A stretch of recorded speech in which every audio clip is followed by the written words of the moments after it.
Let me go on to another topic. In light of your career as a neurosurgeon, I'm curious what you think of Colorado's new law legalizing marijuana.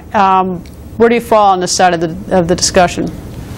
Well, I think medical use of marijuana in compassionate cases certainly has been proven to be useful. But recognize that marijuana is what's known as a gateway drug. It tends to be a starter drug for people who move on to heavier duty drugs, sometimes legal, sometimes illegal. And I don't think this is something that we really want for our society.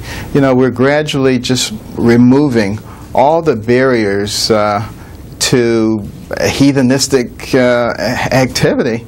And, you know, it's just, we're changing so rapidly to a different type of society, and nobody is getting a chance to discuss it because, you know, it's taboo. It's politically incorrect. You're not supposed to talk about these things.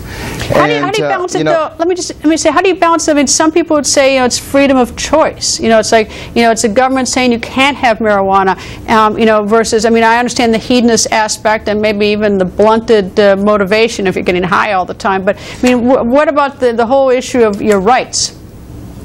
Well, do those same people argue for freedom of choice when someone says, I want to buy a gun, I want to buy an Uzi, I want to buy, you know, let's be consistent with this thing. But, you know, more importantly, we should sit down and talk about ramifications. There are studies that show that, you know, marijuana is a gateway drug. We need to talk about how do we use it in such a way that it doesn't result in addiction of many, many people in our society. Why can't we talk about these things? That's what I want to know.